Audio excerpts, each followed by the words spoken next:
mais centralizado, né? Eu mexi no Agora tá. computador Já aqui. se apresentou, professor Pasquale Tipro Neto, que você está vendo aí, uma visita muito ilustre no Papo Cabeça, aqui no canal do Maurício Noriega. É uma grande honra receber o professor Pasquale aqui. Talvez ele não se lembre disso, mas eu fui aluno do professor Pasquale no intensivão do ângulo da Sergipe em 1985. E não 80 aí? esqueço das aulas. O professor Pasquale foi um dos primeiros professores de português a dar uma inovada. 85, 1985. 85. Eu estudava no colégio arquidiocesano aqui em São Paulo e fizeram lá aqueles vestibulinhos que eles faziam, aqueles simuladões, né? E eu fui muito bem naquele simuladão e ganhei como prêmio o intensivão do ângulo, que eram os 3 meses finais, e o senhor era um dos professores de português.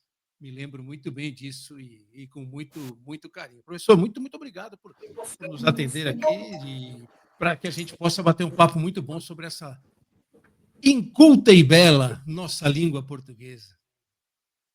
Ô, Maurício, eu sabia que você já tinha dito isso, que tinha sido que foi meu aluno, né? Por pouco tempo, mas foi. 1985, já lá se vão quase 40 anos, né? 39 anos e tal. Puxa vida, o tempo. Eu tinha cabelo ainda e tenho, continuo tendo. Você vê que a única coisa que eu não perdi foi o cabelo. Né? Eu tinha bem mais, tem esses bravos sobreviventes aqui. Isso foi tudo embora, né? A energia vital, assim como é terrível. O cansaço vem, é uma coisa. O tempo é implacável. Mas Implacável. ele é muito bom porque ele passa e vamos conhecendo pessoas maravilhosas, aprendendo e vivendo a vida, né? Nesse período que nos é concedido. Professor, o senhor tem Antes que essa você voz. faça, Claro, antes que claro, você à faça a vontade. primeira pergunta, eu faço questão de dizer que, até a partir disso que você estava dizendo, que você certamente herdou do seu pai o talento que você tem para fazer o que você faz, né? O seu trabalho na imprensa esportiva é de uma dignidade impressionante e eu penso no seu pai, fico comovido aqui. Você deve se lembrar, nós nos encontramos uma vez, eu, você, seu pai, num evento, um evento diferente. E, em suma, nós nos encontramos e eu tive a honra de conhecer seu pai e eu tive a honra de dizer para ele, olho no olho, o que eu pensava dele, porque eu digo mesmo, se o sujeito não me agrada, eu não digo uma palavra, né? Eu passo batido. Mas se a pessoa tem importância, como seu pai teve na imprensa esportiva, a categoria dele, quem não ouviu Luiz Noriega narrando um jogo não tem a menor ideia do que seja, né? Narração de futebol, porque era uma coisa, sem contar os bordões linguísticos, né? Porque seu pai usava, por exemplo, em Morumbi, que é uma coisa. Seria no Morumbi, mas ele dizia em Morumbi, porque existe uma expressão na língua que é em palácio, né? Que se refere ao palácio em que está o poder e tal, em palácio. Não se precisa designar qual é o palácio, porque o artigo não é necessário nesse caso, e ele transferia isso para o palco do jogo, né, transformando o palco do jogo num palácio, no centro do poder daquele momento. Eu achava aquilo de uma fineza, de uma classe, né?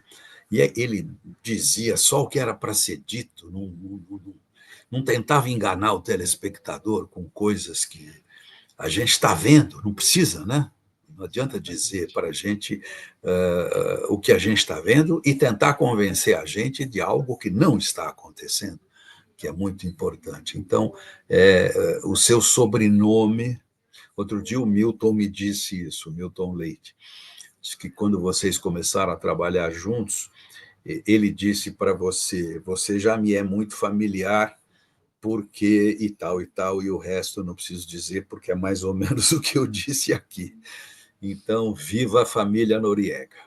Muito obrigado, professor. Emocionante ouvir isso. Eu me lembro desse encontro. Nós assistíamos muito com nossa língua portuguesa, né? Eu, quando ia visitar meu pai, já morava sozinho, já estava casado e tudo mais, e ele sempre foi muito fã do seu trabalho, e meu pai tinha um conhecimento da língua portuguesa, assim, sem nenhuma ostentação, né? Muito direto, muito simples.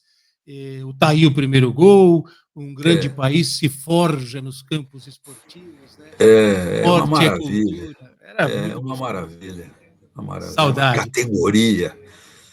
Muito elegante. Papai era de uma É, elegância assim assustadora e uma é. simplicidade E de gravata, irritante. né? É. Bonito, de gravata, uma figura. É Outros fantástico, tempos. E o lembrar-me nosso dele. querido Milton Leite, Milton, irmão, que a vida me É. deu, saudade do Milton. Professor, para começar, o senhor tem esse vozeirão, que é uma voz de locutor, né? E um sotaque muito paulistano da Moca. Mas o senhor nasceu em Guaratinguetá, terra do Isso. intrudo, é isso? Guaratinguetá significa terra das garças brancas em Tupi. Guaratinguetá é a terra do ex-presidente Rodrigues Alves, né, que foi presidente na década de 20 do século passado. Não por acaso, lá em Guaratinguetá existe Rua Rodrigues Alves, Largo Rodrigues Alves, Praça Rodrigues Alves, Avenida Rodrigues Alves, Beco Rodrigues Alves. Quase mudaram o nome da cidade para Rodrigues Alves. E é a terra do Dilermando Reis, né, um grande músico brasileiro, a terra do Zerbini, que foi o primeiro médico brasileiro a fazer um transplante de coração. Euríclides Zerbini. Jesus, Euríclides, Euríclides de Jesus Zerbini. É. foi o primeiro médico brasileiro a fazer um transplante de coração. Mas eu sou um guaratinguetaense, digamos, de meia pataca, porque eu nasci lá. E no exato dia em que fiz 7 meses, eu vou tirar o som do celular aqui, eu me esqueci, desculpe. No Não, não exato tem problema. em que fiz 7 meses, nós nos mudamos para São Paulo. Meu pai era engenheiro e veio para meu pai italiano, minha mãe italiana, ele veio para o Brasil em 52 para fazer um trabalho ali na região e teoricamente ir embora. Aí pediram que fizesse um outro trabalho, pediram mais um. Minha mãe tinha ficado na Itália.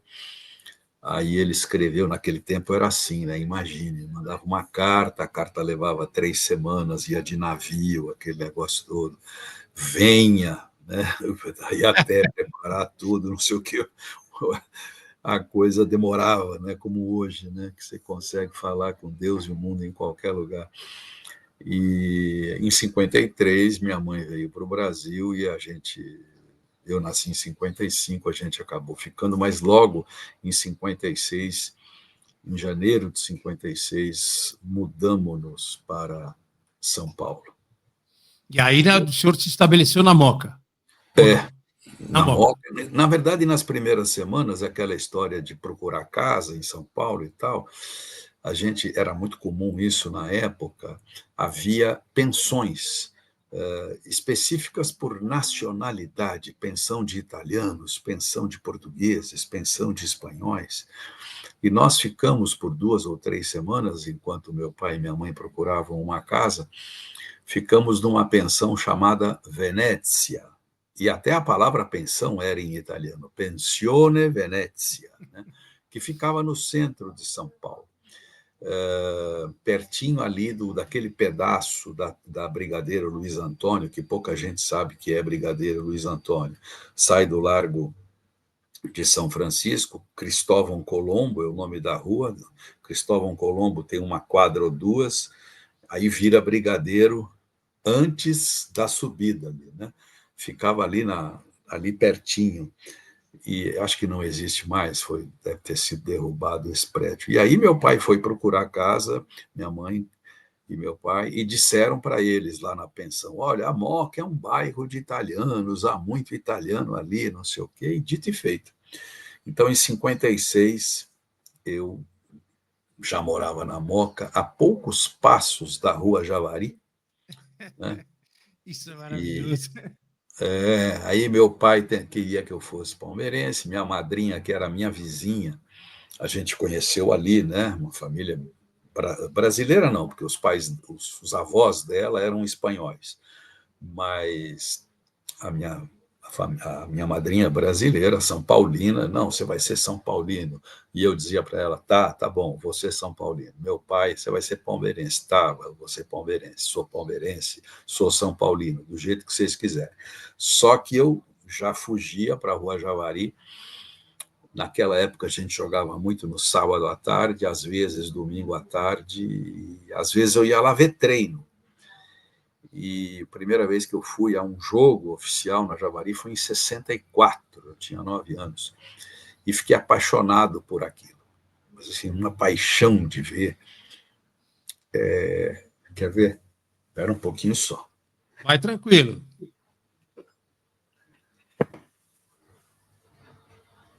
Relíquias, relíquias. Relíquias, não sei se eu vou conseguir mostrar. Dá para aparecer aí? Tá, né? Tá vendo super bem uma caneca do Clube Isso Atlético fica aqui do meu Juventus. lado, na minha mesa de trabalho. Eu olho para isso o tempo todo. Outra coisa que ficava aqui e caiu, vou ter que colocar de novo, uma flâmula que foi feita, foi tecida, ela foi feita à mão por uma pessoa lá de Campinas que fez e mandou para mim, sabendo do meu coração juventino. Isso ficava aqui diante de mim, agora não fica mais, mas a gente vai dar um jeito de pendurar novamente. E aí, pronto. Aí a E essa história se paixão, mistura. em algum momento, ela foi transferida para uma tentativa de jogar futebol pelo Juventus? Não, não. Eu jogava futebol muito de vez em quando na escola. Eu gostava muito de jogar futebol, mas eu não tinha muita oportunidade de jogar futebol. Eu jogava futebol no próprio Juventus, eu era sócio do Juventus, e no fim de semana eu ia lá. Naquele esquema, havia quadras e as pessoas apareciam e se formavam times ali na hora, né? Você e você. Né? Ali eu joguei muitas vezes, né? Mas pensar em seguir carreira. Na Itália, quando eu morei, porque eu morei na Itália, né? Jovem, criança ou já jovem para adulto, pré-adolescente? Pré-adolescente. Estudei lá, morei lá, estudei lá. E na escola, a gente jogava futebol, né? E eles me chamavam de Il Brasiliano. E o professor de educação física sabia que eu era de São Paulo e sabia que quem é de São Paulo é paulista. Ele dizia, Paulista. A primeira vez que ele me chamou de paulista, eu disse, mas como é que você sabe isso? Né? E tal. E havia um olheiro lá do Folgore, que era uma espécie de sub-Milan, né? E o cara me viu jogar lá e tal, e perguntou se eu não queria ir fazer teste lá nesse time e tal, mas eu não me senti confiante, eu não fui, não segui. Eu e o Chico Buarque. O Chico Buarque fez peneira no Juventus, você sabe, né? Não E sabia disso que o Chico Buarque sabia do time dele. Ele é fluminense, né? Fanático, que tinha é, a pelada famosa no Rio de Janeiro. E o Chico, cabeça quente na pelada, não gostava de perder e é, tudo mais. Mas que ele fez peneira no Juventus, eu não sabia. e foi reprovado. Ele carrega essa mancha no currículo. Ele Né? lembra do Grande, treinador? Quem seria o não, treinador que reprovou o Chico o Buarque? olheiro, né? Porque O naquela olheiro. época nem era o treinador, né? Acho que o treinador não participava das peneiras, acho que até hoje não participa, sei lá. Mas, em suma, eu posso pesquisar e depois tentar saber quem deu não, disse não para o Chico Buarque. Né? Nos brindou com um dos maiores gênios da música popular brasileira Pois e do é, trato da língua portuguesa. nossa, Chico Buarque, ainda bem que ele não virou jogador, né? Porque, meu Deus, Chico Buarque é um presente dos deuses para a humanidade. Olha, É uma professor, coisa. pesquisando sobre a sua vida, a sua trajetória, eu vi que o senhor foi alfabetizado em português, italiano e dialeto napolitano. Estou certo? Tá, porque meu pai e minha mãe, ambos do sul da Itália, de meu pai da Campânia. Campânia é uma região cuja capital é Nápoles, né? Meu pai é de uma cidadezinha chamada Sapri, que é lá no finzinho do litoral da Campânia, e minha mãe da primeira cidade do litoral da Basilicata, Maratea. São cidades muito próximas, 18 quilômetros entre uma e outra, né? E o dialeto ali é o dialeto de Nápoles, com variações, porque o dialeto varia de cidade para cidade, é uma coisa impressionante isso. E, e eles conversavam em napolitano, mas meu pai comigo falava em italiano, e não queria que eu falasse dialeto, porque ele queria que eu aprendesse o italiano, né? Para muita gente, isso que eu estou dizendo é uma conversa doida, porque como assim? Sim, sim, a Itália foi unificada em 1861. A Itália não era a Itália, era um monte entre aspas, países, né? E cada um com seu dialeto, sua língua e tal. Com a unificação, a língua que se impôs foi a língua da Toscana, de Florença, né, de Firenze. E nem todo mundo sabia falar italiano até a década de 50, até o pós-guerra. Muitos muitos italianos que vieram para cá não falavam italiano, falavam o seu dialeto. O dialeto de algumas regiões é até parecido com o italiano, mas o dialeto de outras regiões não. O dialeto os dialetos do norte, dialeto do Piemonte, dialeto da Lombardia. Lombardia é Milão, a capital. Piemonte, a capital é Torino, né? Lá mais para cima ainda, dialeto de Udine, onde jogou o Zico, na Udinese, né?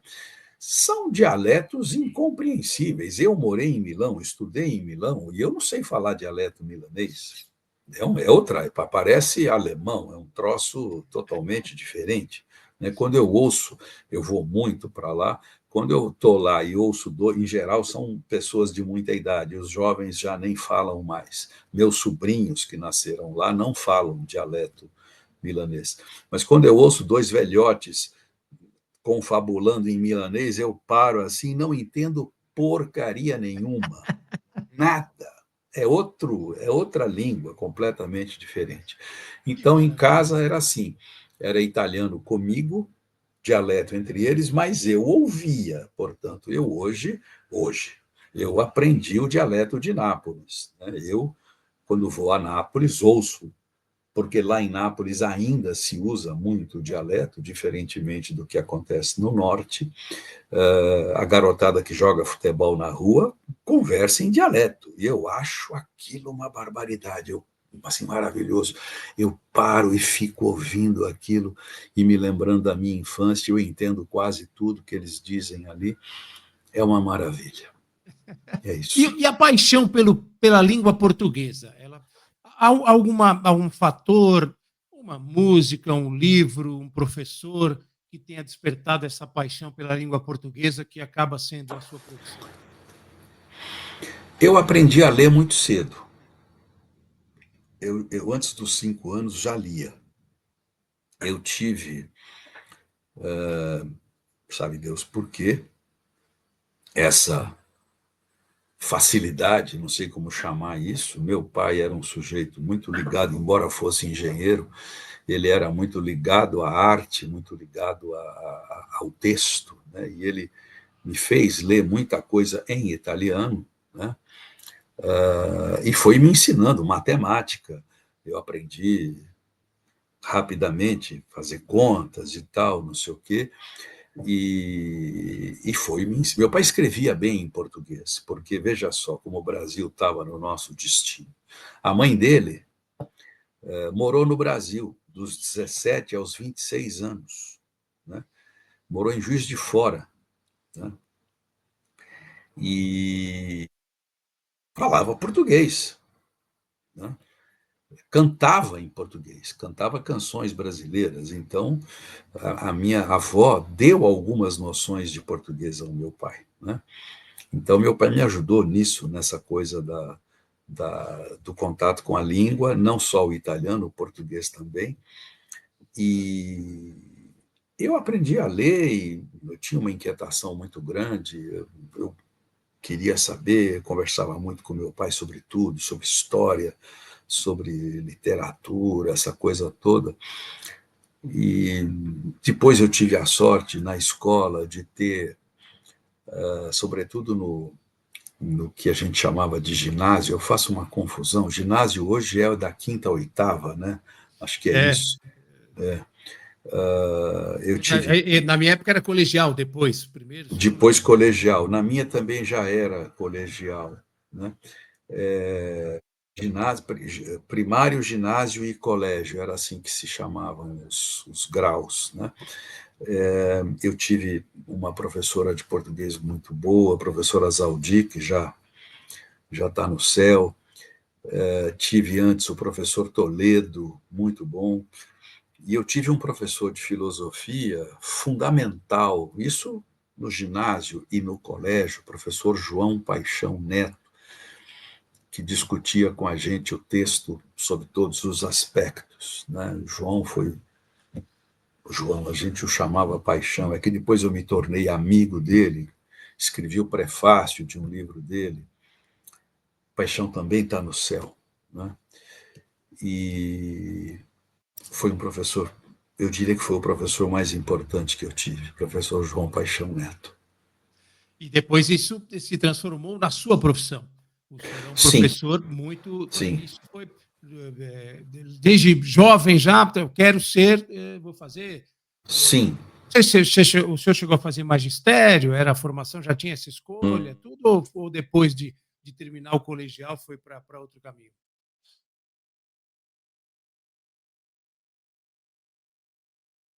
Aqui. Opa, Agora voltou? voltou. Voltou. O senhor conseguiu entender minha pergunta, né? Sim, eu não, no magistério não, eu fui para a faculdade mesmo, depois do colégio. E eu comecei a dar aula com 20 anos de idade, né? Ainda no tempo de faculdade, né? Era muito comum isso, e ainda é muito comum isso, né? O pessoal começa a dar aula cedo, tá no meio do curso, já vai dando aula. E eu cheguei a trabalhar no Banco do Brasil, para você ter uma ideia. Eu fiz concurso no Banco do Brasil, fui aprovado.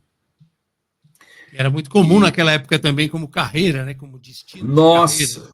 nossa, a minha mãe ficou hiper feliz. Nossa Senhora, puxa, ganhava-se um bom salário, havia benefícios intermináveis, né?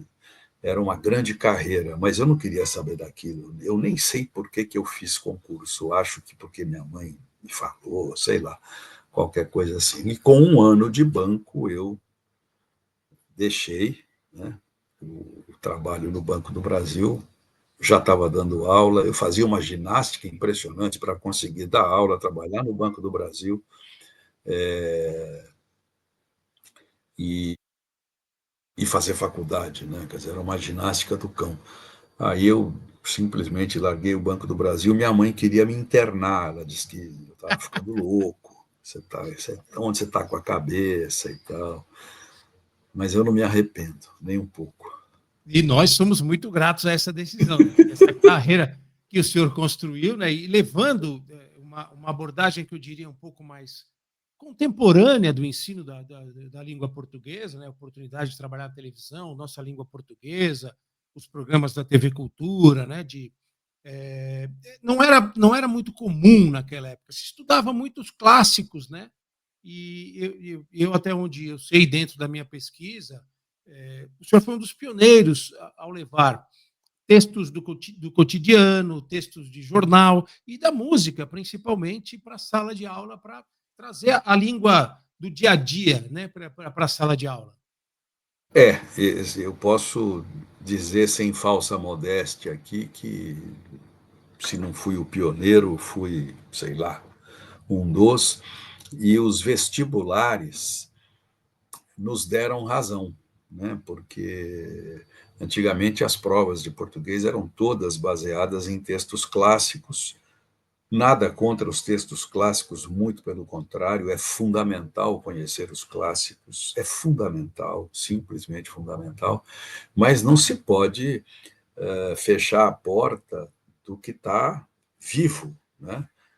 E eu sempre fiz isso, eu colocava letra de música, texto publicitário, a publicidade brasileira é muito inventiva, muito criativa, né? A publicidade brasileira provocou muitas revoluções linguísticas interessantes, né? E eu trabalhava com tudo isso, e sobretudo com música. Quando eu fui para a televisão, eu me sentia na sala de aula, porque eu fazia na televisão o que eu já fazia na sala de aula, né? Então era quase uma extensão, né, do trabalho que eu já fazia. E como Eu nós trabalhei. podemos. Não, Pois não, diga, professor, diga. desculpe. Não, não, Não, pode eu ia falar. dizer que eu trabalhei, antes de trabalhar na TV Cultura, eu trabalhei na Rádio Cultura. Foi lá que tudo começou, né? A Rádio Cultura era dirigida pela Maria Luísa Kfouri, irmã do Juca Kfouri, e ela teve a ideia de fazer um programa sobre língua portuguesa na Rádio Cultura. A Rádio Cultura tinha antes, hoje ela é praticamente uma rádio musical, jornalística e musical, programação de primeiríssimo nível, com os meus amigos que estão lá até hoje, que também foram o Alexandre Tombella, que dirige a Rádio Cultura, foi meu aluno também, né? Veja só. E ela teve a ideia, a Mana, né, a gente a chamava assim carinhosamente, Mana, de fazer um programa sobre português na Rádio Cultura, a rádio que tinha um aspecto educativo ainda muito forte, e ela pediu a um produtor da rádio, Luiz Colares, que fosse a escolas atrás de professores dispostos a apresentar um projeto, a apresentar um piloto, inclusive, né, gravar um piloto. Eu participei disso, e depois de alguns dias, terminada a seleção lá, eles me chamaram, a Mana me disse, o seu projeto foi escolhido, você quer mesmo fazer? Eu falei, caramba, eu nasci ouvindo rádio, na Moca eu ouvia rádio, Rádio Cultura, Rádio Bandeirantes, o Picape do Pica-Pau, do Walter Silva, você se lembra do Walter Silva? Conheci o Walter Silva já, com mais idade, mas conheço muito a história, né? Meu pai trabalhou em rádio, Rádio Tupi, Equipe 1040, tudo era um ouvinte de rádio, e eu conheço muito a história, inclusive do programa O Picape do Pica-Pau. O Picape do Pica-Pau, Picape, para quem não sabe, essa garotada de hoje talvez não saiba, Picape é o toca-discos, né? O Picape. Para eles é um carro grandão. O Picape do Pica-Pau. O Walter era jornalista musical e esportivo, né? E ele trabalhava na TV Record, nas transmissões esportivas, e quando fazia muito frio, ele usava um gorrinho, né? E um dia, o Aurélio Campos, Aurélio Campos. Aurélio Campos. Seu pai trabalhou com Aurélio Campos, Trabalhou. um dia o Aurélio Campos disse para ele, porque o Walter tinha um nariz desse tamanho, né, maior que o meu, você está parecendo o Pica-Pau. Adivinha se o apelido não pegou, né? Sensacional. E o Pica-Pau virou Pica-Pau, né? Por que eu estava falando do Pica-Pau? Das histórias do rádio, da influência do rádio, né? Sim, Do eu ouvi começo o da. Pica-Pau. O Walter, na década de 60, já na década de 50, mas aí eu era muito moleque, no começo dos anos 60 eu já ouvia rádio loucamente e tive formação musical por ele, foi ele que me ensinou a gostar a conhecer coisas, né, que ele tocava no programa dele, ele comentava com muita propriedade. E um belo dia eu me tornei amigo dele, né? Em 1980, eu era ouvinte dele desde cedo, ele teve um infarto. Aí eu mandei um telegrama para a rádio, veja só, 1980 foi isso. Ele trabalhava na Rádio Excelsior, né, que hoje é CBN. né? Eu mandei um telegrama dizendo que desejava que ele se recuperasse e tal, bababá. Identifiquei-me, pus meu nome, pus o colégio em que eu trabalhava. Aí, 2, 3 dias depois, eu vou trabalhar, tem um recado para mim. Fulano de tal, Walter Silva, ligou, deixou o telefone, quer que você ligue para ele. Falei, pois não, fiquei honradíssimo. Peguei o telefone, liguei, e ele disse, rapaz, eu quero ver você aqui na minha casa, vem aqui me visitar.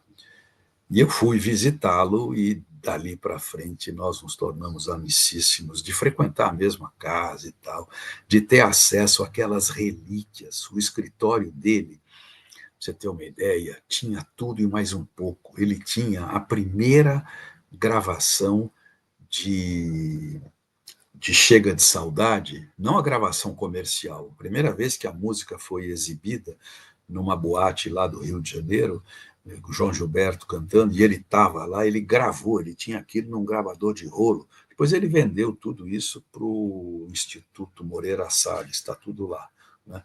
E ele tinha essas preciosidades, e eu tinha acesso a isso. Você tem ideia do que é isso? Né? E na parede do escritório dele havia uma foto dele com a Elis pendurada no pescoço dele, e uma frase, eu resisto. Eu resisto. Ele tem muito a ver com a carreira da Elisa, ele foi, né, importantíssimo na carreira da Elis Regina.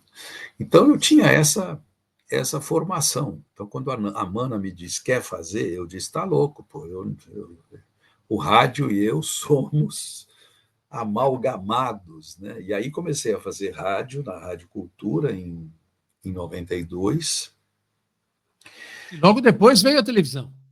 No ano seguinte, ela mesma me chamou e disse, nós temos que falar com o Muilaer. Muilaer é o Roberto Muilaer, que era o presidente da Fundação Padre Anchieta. Nós temos que falar com o Muilaer, porque esse programa tem que ir para a televisão. Vamos marcar uma hora com ele lá. Falei, marque, tudo bem. Ela marcou, nós fomos. Falamos com ele e tal, não sei o que. Ele falou, gravem pilotos. Mas aí a Mana já não tinha nada a ver com isso, porque ela não trabalhava na TV. Aí designaram uma equipe de produção com Eloy Natanael, meu conterrâneo de Guaratinguetá, veja só que coisa. Aliás, na TV Cultura havia 3 guaratinguetaenses, né? Nós formávamos a República de Guaratinguetá. E o Eloy, a Vera, a Sônia Coutinho, tanta gente boa que trabalhou comigo lá. Nós montamos o projeto, gravamos pilotos e apresentamos para o Conselho da TV Cultura, porque na época o Conselho decidia o que ia para o ar, o que não ia. E o Conselho era formado por gente da mais alta patente, né? Lígia Fagundes Telles, o reitor da Unicamp, o reitor da Unesp, o reitor da Universidade de São Paulo, e o professor Soares Amora e tanta gente. E eles gostaram da ideia e o programa estreou em 94. E era para durar 6 meses, durou 20 anos.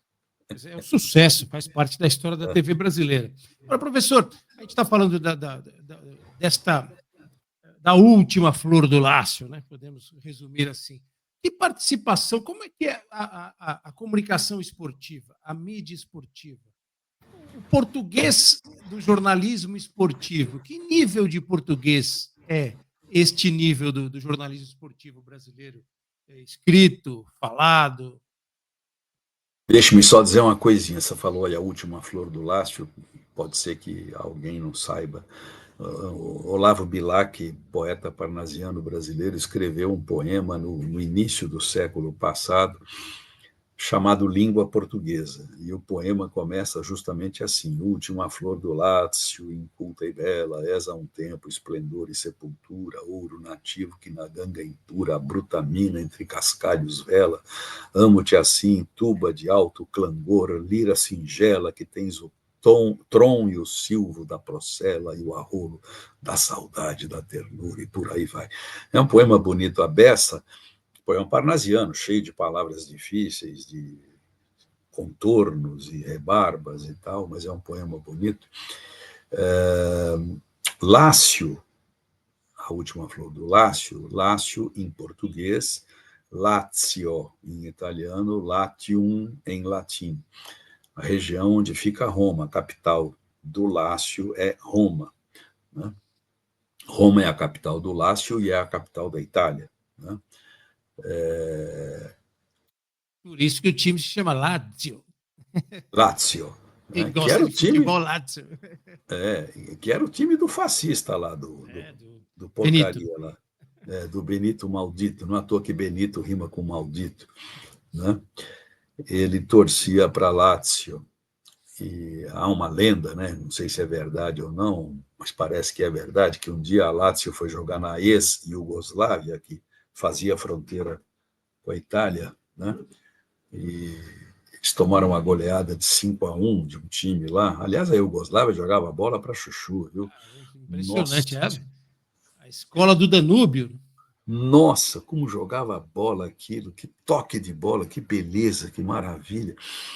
Eles tomaram de 5-1 e voltaram de trem, né? E dizem que quando o trem chega à fronteira, há uma ordem do Benito para os jogadores descerem e voltarem para a Itália a pé, né? Até não sei que lugar lá. Diz a lenda que isso aconteceu. Deve ter acontecido. É provável que tenha acontecido. Então, Lácio é a região da Itália em que fica Roma, berço do latim, e o português é um dos berços, dos filhos, uma das filhas do latim, talvez a mais jovem, por isso, última flor do Lácio. No jornalismo esportivo, a gente não pode falar assim numa unidade, porque o Brasil é imenso e se faz de tudo um pouco, né? Eu continuo ouvindo rádio, futebol pelo rádio. Né? Ouço mais a CBN, não só porque trabalho na CBN, mas porque gosto, né, do trabalho da CBN, do Oscar Ulisses, que é o titular, e que tem uma classe impressionante, ele narra muito bem, ele é sóbrio. Né? Mas se a gente comparar a linguagem do esporte, da transmissão esportiva lá de trás, né, as primeiras lembranças que eu tenho são de Raul Tabajara, né, década de 60. Raul Tabajara narrava pela TV Record. A TV Record detinha os direitos. Para quem não sabe, naquela época só se transmitia ao vivo um jogo por semana. Era no domingo à tarde. O jogo não podia ser aqui em São Paulo. A transmissão era de um jogo do interior. Corinthians jogando no interior, Palmeiras jogando no interior, São Paulo jogando no interior, Santos jogando. Esse era o jogo transmitido aqui em São Paulo, né? E quem transmitia era Raul Tabajara, que torcia para a Portuguesa, né? Os comentários eram de Paulo Plané Buarque, que torcia para o São Paulo. Nas reportagens, Silvio Luiz, São Paulino, né? Walter Silva, corintiano, né? Corintianíssimo, doente, e o comentário da arbitragem era de Flávio Iazetti, que foi professor da faculdade, professor da Escola de Arbitragem de São Paulo, Pai da do Lucas Federação Neto. Paulista. Filho dele, né? Assim, você disse pai do Lucas Neto. Para que time torcia o Flávio Iazetti? Pelo sobrenome, acho que o pessoal já começa a fazer uma ligação, né? Mas não, é o que eu costumo dizer, que italiano fino torce para o Juventus, italiano meia boca torce para o Palmeiras, né? Então,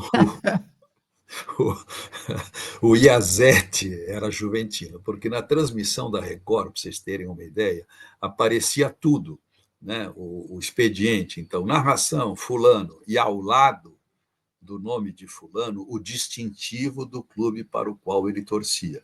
Então, Raul Tabajara estava lá, Portuguesa.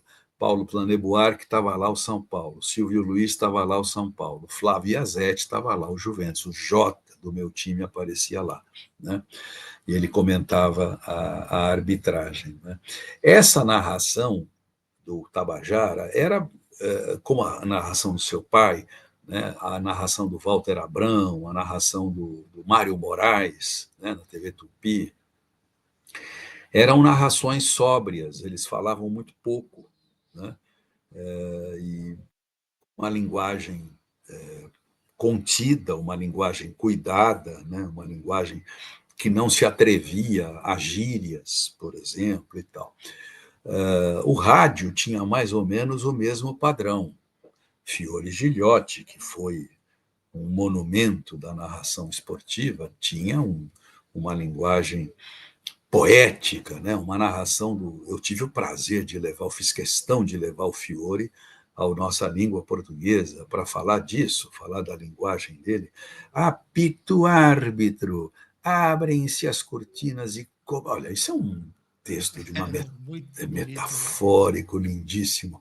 E as repetições, ele pega a bola, trata a bola, cuida da bola, ele gosta da bola, torcida brasileira. É genial. Ele gosta da bola. E as narrações davam pouco lugar à gíria, ao frescor da língua, eram coisas um pouco mais contidas.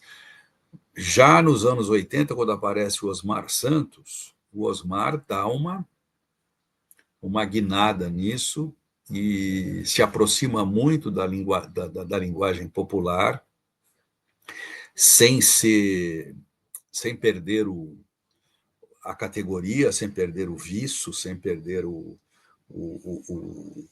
bom senso, né? Sem exagerar, mas ele introduziu gírias e mais gírias muito bem colocadas, magníficas, né? Pimba na gorduchinha. Ele traz a arquibancada, a rua para a transmissão, né? Ele tem Isso. poder, né?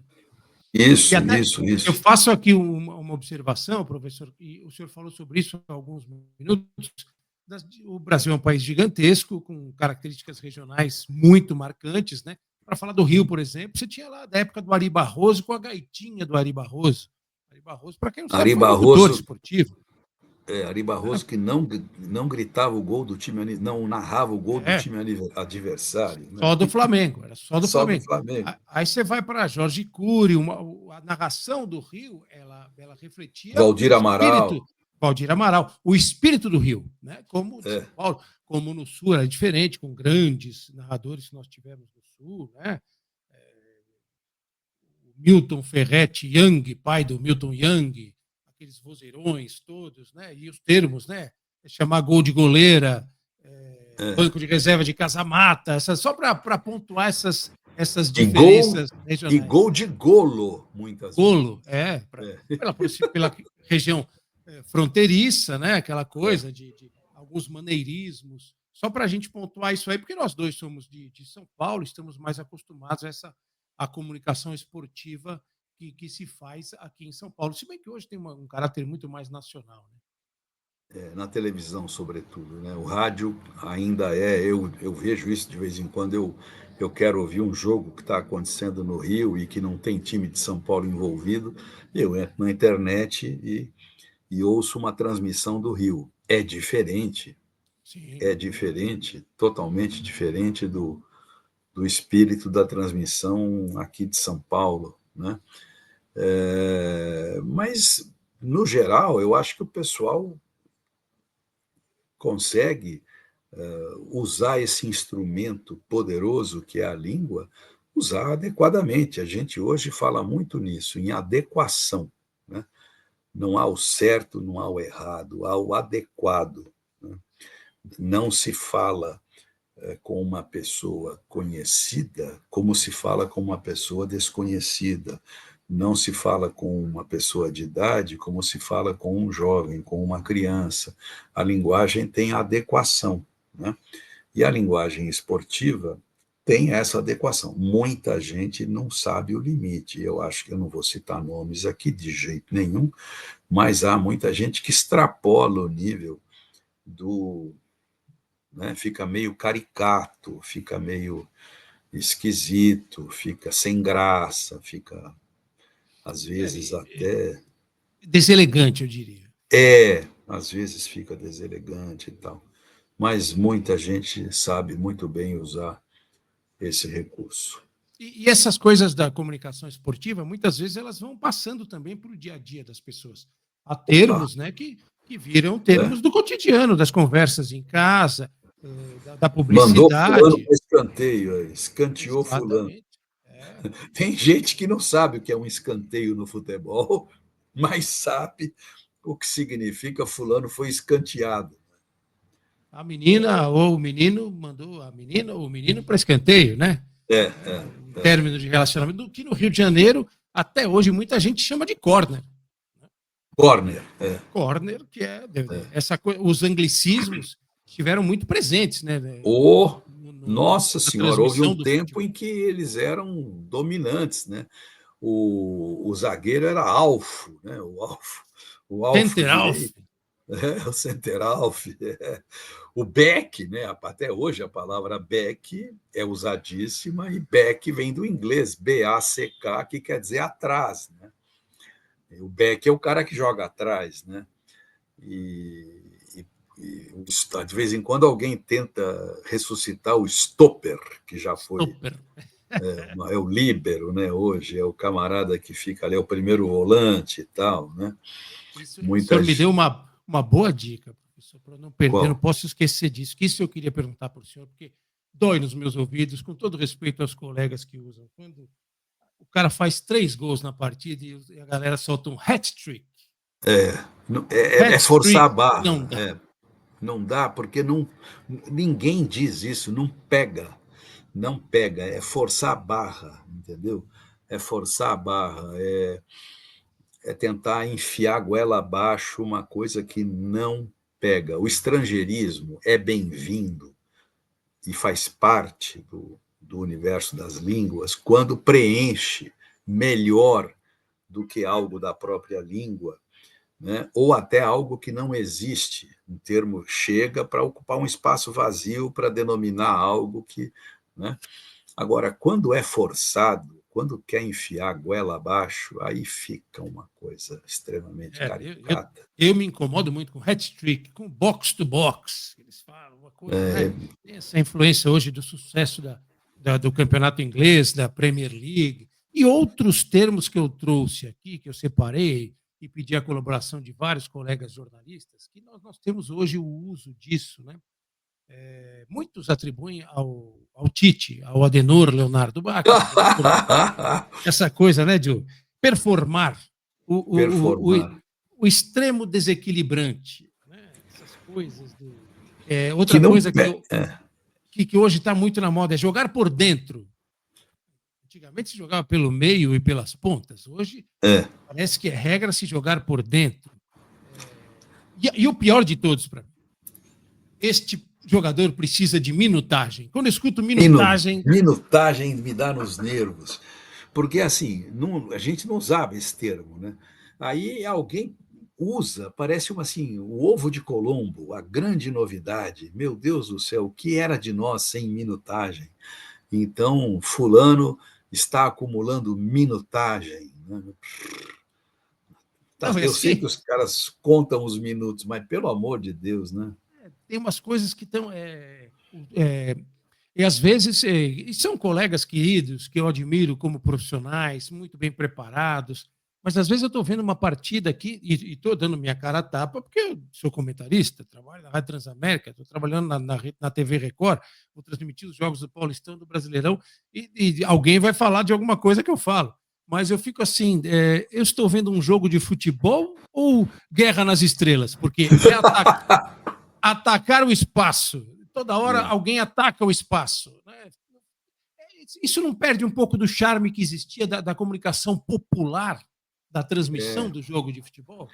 É que nem o approach da curva, né? O approach da curva é terrível, né? Uma vez eu ouvi approach da curva numa transmissão, no dia seguinte eu perguntei na sala de aula, o que é o approach da curva? Ninguém sabia o que era, né? Quer dizer, a aproximação, quando o cara vai fazer a curva um pouco antes, a tomada, né, da curva, o approach da curva. Fica um troço que não comunica, né? Não comunica. A impressão que eu tenho é que, às vezes, é um desejo ou uma tentativa, algo ingênua, de se querer mostrar erudição para Sim. aquele tipo de situação. Querer mostrar para os treinadores que eles estão adaptados, ou então atualizados com os termos, mas, assim, a transmissão ela não é feita para os treinadores, é para milhões e milhões de pessoas que ouvem. É. Fica uma coisa Acho. estranha. E pensar que tudo isso poderia ser tão diferente, né, professor? Você imagina se o tal do ludopédio pega. Houve um movimento no início do século passado, sei lá, década de 30, por aí. Houve um movimento, né? Queriam trocar o nome, imagine, futebol, como, tal, né? Aí um dos nomes sugeridos foi ludopédio, né? Porque ludo é jogo e tal, jogo com os pés. E havia um outro também, não estou conseguindo lembrar, mas houve um outro termo proposto também para substituir futebol, pébol, uma coisa assim, né? É Pébol, bom. bola-pé, sei lá, Não qualquer estaríamos coisa falando assim. sobre o assunto vigente se a carteirada colocasse o ludopédio, né? Porque não vai pegar, né? E futebol também é um anglicismo que encaixou muito bem, né? Na língua É, portuguesa. e é engraçado o curso desse termo no mundo, né? Porque no espanhol pegou, futebol, né? Futebol. Eles escrevem com F-U-T-B-O-L, futebol, com acento no U. Mas o T não é pronunciado, ele futebol. O italiano achou uma saída, né? Que é calcio. Calcio, que ao pé da letra quer dizer chute, né? Então, na Itália se joga chute. Aqui houve uma chuteira chamada chutebol, não sei se você lembra. Futebol era concorrente, acho que do que chute, né? Numa época do Era que por aí. E havia, no meu tempo de moleque, de menino, havia uma bola, porque o Brasil ganhou 2 campeonatos mundiais de basquete, 59 e 63, né? E aí, se não me engano, a Estrela lançou uma bola que era para basquete, mas não tinha o peso da bola de basquete. Em suma, ela fingia ser uma bola de basquete e chamava Cestobol. Cestobol. Mas o nome Cestobol não pegou, né? A gente chama de basquete. nem o bola ao cesto, que muita Nem gente bola ao fala cesto, bola ao cesto, né? que O durante um tempo esporte até. se tentou Mas falar bola ao é, cesto. mas o que valeu foi o basquete, que vem do inglês basket, que quer dizer cesta. Né? E uma dúvida que eu tenho, eu vou tirar nessa aula com o senhor aqui. Handebol ou handebol? Ah, em português traduzido, adaptado, seria handebol, né? Aliás, eu acho que em Portugal se escreve até sem H, acho. Não tenho certeza. Se você me der um segundo, eu pego o meu dicionário português aqui de Portugal. À Espera aí. vontade. À vontade, que para quem não sabe, o professor Pasquale participou ativamente das discussões no Congresso Nacional da reforma ortográfica da língua portuguesa. Estava dizendo Ainda aqui bem que o senhor participou ativamente, inclusive, no Congresso Nacional das discussões da reforma ortográfica da língua portuguesa. eu participei como protestante. eu, eu fui lá ao Senado, chamado pelo Senado. O Senado queria saber por que eu criticava tanto a reforma ortográfica. E aí participei de algumas audiências, escrevi, me pediram que. Foi criada uma comissão chamada, um grupo técnico de trabalho. Eu fui nomeado chefe desse grupo e me pediram que escrevesse um relatório. O relatório foi aprovado por unanimidade, mas não foi posto em prática. Estou vendo aqui no meu dicionário português de Portugal, né, da Academia das Ciências de Lisboa, eles dão as duas grafias, com H e sem H, handebol. Né? Handebol com A e com H. Né? Aí fica a critério do freguês, mas eu digo handebol, né? Handebol, não, é meio Eu, forçado, né?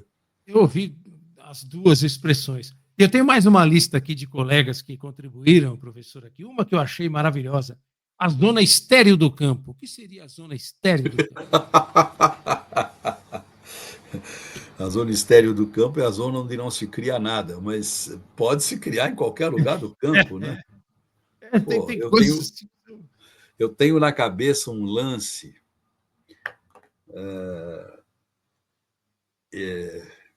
com um dos maiores jogadores de todos os tempos, chamado Ademir da Guia, não por acaso o Divino.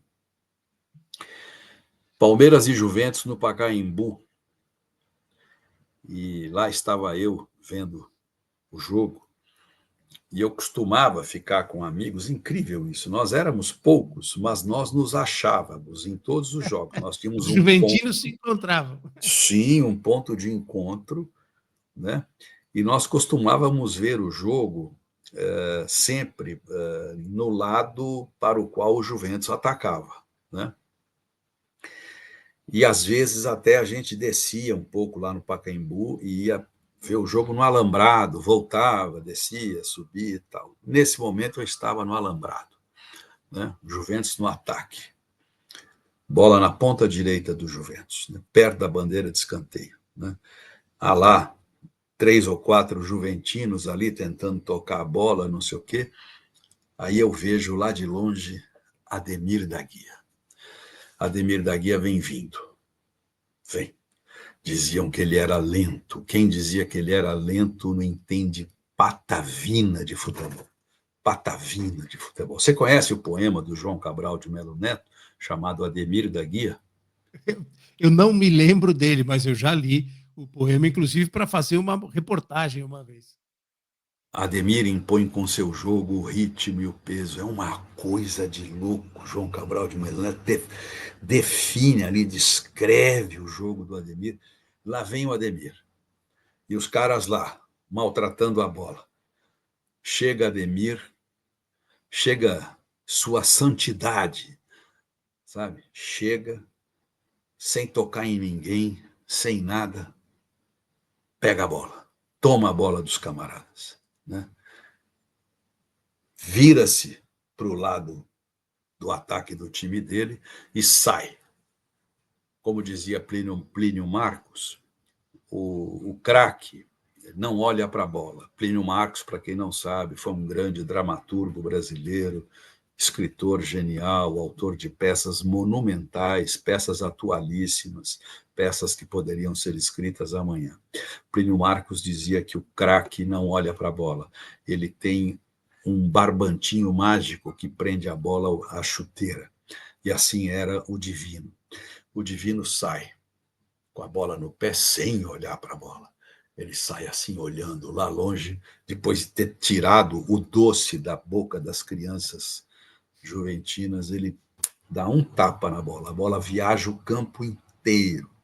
Vai lá para, não lembro para quem foi, esse alguém pega a bola e pumba, gol. Sabe? Gol. Então, por que eu estou falando isso? Por que eu fui me lembrar disso?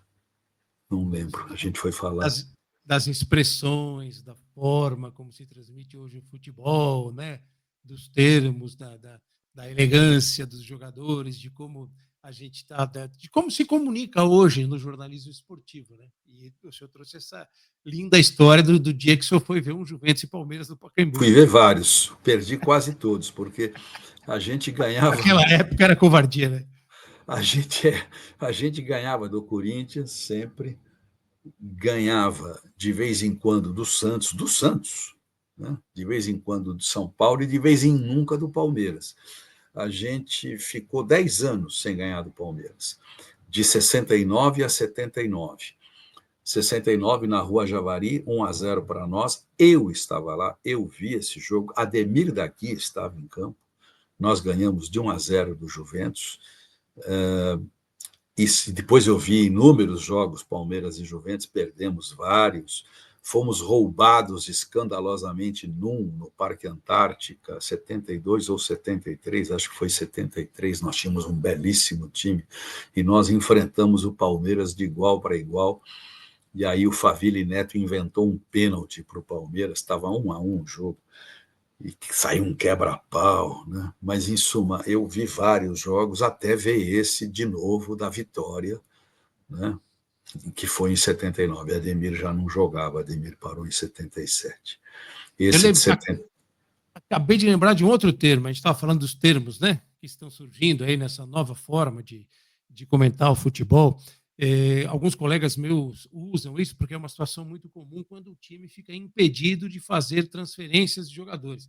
Transfer ban. Ah, Aí eu falo para eles, por que vocês não falam proibição de transferência? Nós temos uma ah. língua tão bonita. Eles falam, não, mas que proibição de transferência é muito feio. É transfer ban, outra coisa.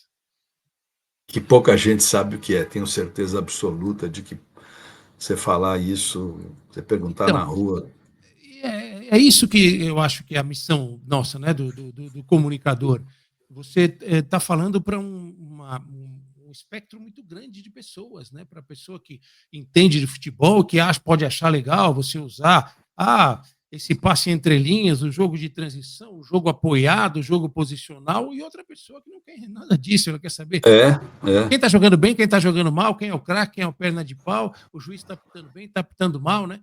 Esse é o desafio da comunicação. Sem dúvida nenhuma. A comunicação que não comunica não serve, né? E a Não comunicação serve. esportiva ela tem coisas maravilhosas. Se a gente for lembrar aqui, por exemplo, do Nelson Rodrigues, né? Nossa Senhora. Tricolor do Rio de Janeiro, Nelson Rodrigues, que mal enxergava, mas via o futebol e traduzia futebol de uma forma espetacular. Eu falei aqui do Ari Barroso, nós temos o Mário Moraes, do espetacular negro no futebol brasileiro, e os caras do cotidiano aqui em São Paulo, né? O Tomás Mazzoni, Que foi o pai da expressão moleque travesso. que criava os nomes, os apelidos dos clássicos, né? E É. criou também o moleque travesso. Esse sabor da comunicação esportiva, eu acho que é um pouco artístico, eu diria até, né, professor? Saber Claro. coisas que pegaram, que estão aí e vão ficar para sempre, né? Você citou aí o Nelson Rodrigues, você sabe a frase dele sobre o videotape? Você conhece essa história ou não? O videotape é burro. É. Havia uma mesa redonda num canal do Rio de Janeiro, anos 60, né? Provavelmente Começo, era mesa facite. Provavelmente era mesa facite. mesa facite. E aí ele, que era fluminense doente, irracionalmente fluminense, né? Porque não havia argumento. Aí houve lá um lance qualquer, não sei o quê. Aí, Nelson, olha aí, você quer ver? Vamos colocar o videotape para você ver o lance e tal, porque ele achava que o Fluminense tinha sido prejudicado. E mostram o lance e o lance, a imagem desmentia, né? Mas aí ele pega e solta essa. O videotape é burro. Não, genial, genial. Isso é genialíssimo. Né? De uma sabedoria espetacular. Professor, a gente está chegando ao final do tempo desse bate-papo, né? E é uma aula, realmente uma aula. O senhor é de uma clareza, né? A forma de se expressar, de colocar e tratar bem essa nossa língua portuguesa, essa paixão pelo futebol, conhecimento. É muito, muito bacana estar aqui, ainda que virtualmente, conversando com o senhor. E eu quero fazer uma perguntinha no final aqui, que é a pergunta para o boleiro, para o torcedor mesmo. E a seleção brasileira, professor Pascoal? Meu Deus! Outro dia a Miri Lacombe escreveu um texto acho que depois do último jogo do Brasil, ela disse: a seleção brasileira acabou e nós precisamos conseguir falar disso. Porque realmente é uma coisa que era uma vez, né? Era uma vez um time que um dia contou com Félix, Carlos Alberto, Brito, Piazzi, Everaldo ou Marco Antônio, Clodoaldo, Gerson e Rivelino, Jairzinho, Tostão e Pelé, para pegar, na minha opinião, o último grande time. Eu discordo de quem põe o time de 82 lá em cima, no céu. Eu acho que o time de 82 tinha uma série de falhas, né? mas esse time de 70, que é um absurdo, o time que Pasolini, Pier Paolo Pasolini, cineasta italiano, gênio da cultura do século passado, Pier Paolo Pasolini dizia que é um futebol, que era uma equipe que se aproximava totalmente do verdadeiro estado da arte, né, da pura poesia, né, e tal. A seleção brasileira, sinceramente, eu não vejo, não tenho a menor vontade de ver, não tenho a menor vontade de ver, porque você vê aqueles camaradas com, né, aquela coisa, aquele joguinho tico-tico, aquele joguinho que vai do nada ao nada, né? Os caras todos empetecados, boleiros todos com seus parceiros, seus parças, e suas festas, e isso e aquilo, mas de bola mesmo, os caras, né, não entendem porcaria nem. Que, que Eu. isso mude rapidamente, né, professor? Porque não pode Nossa! existir, acho que, situação pior para um torcedor de futebol, apaixonado por futebol, que não ter vontade de ver um jogo da seleção brasileira. Faz muito tempo que eu não vejo, e eu vou dizer uma coisa aqui, entenda como quiser, eu torço para o Uruguai, né? Desde sempre. Por quê? Porque eu sou apaixonado pelo Uruguai, eu conheço o Uruguai desde 1977, primeira vez que eu fui lá, e eu frequento muito o Uruguai desde 77, tenho amigos lá, sou encantado pela educação do país, pela gentileza das pessoas. Ah, mas os caras lá no Rio fizeram... Pô, são 200 malucos que não tem nada a ver com... não representam o povo de uma nação, né? E a mágica, a mística da seleção celeste, aquela coisa, um país pequeno, um país que tem 3.600.000 habitantes, e aí desses 3 milhões e tal, você tira 11 camaradas que vestem a camisa, como disse o Prandelli, o Cesare Prandelli, quando a Itália jogou contra o Uruguai na Copa de 2010, né? E eu vi esse jogo, trabalhei pela Folha nesse jogo lá em Natal. O Cesare, antes do jogo, disse: o problema é que a gente vai enfrentar 11 craques e 11 patriotas, né? E é Porque isso mesmo. os caras jogam impressionante, né? Impressionante. Então, eu costumo torcer para o Uruguai, porque sei que vou ver gente comprometida, vou ver gente que corre, que sua a camisa, que gosta daquilo, que fica feliz, que se identifica com o povo. O povo uruguaio tem uma paixão pelo futebol que é um absurdo. O Eduardo Galeano, grande escritor uruguaio, monumental escritor uruguaio, dizia que o uruguaio já nasce com uma bola do lado, né? Então, O futebol ao sol e à sombra, o livro o livro é dele. maravilhoso. Eu tive a honra de ler uns textos desse livro lá em Lisboa, na Fundação Saramago, num evento que houve lá sobre o Galeano, e eu acabei sendo um dos leitores de um dos textos do Galeano, e isso está lá nos anais da Fundação Saramago. Isso, para mim, é assim, porque mistura tudo, mistura o meu amor por Portugal, por Saramago, pelo Uruguai, pelo Galeano. Nossa Senhora, é O isso. senhor sabe que uma vez eu fui a Montevidéu, para um jogo da seleção brasileira contra o Uruguai, e caminhando ali, à beira do Rio da Prata, ali, Em La passei, Rambla.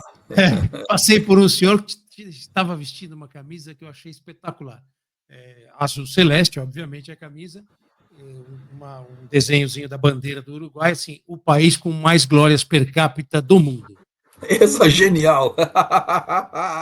Espetacular. Tentei achar uma camisa daquela para comprar e não consegui, mas Genial, genial.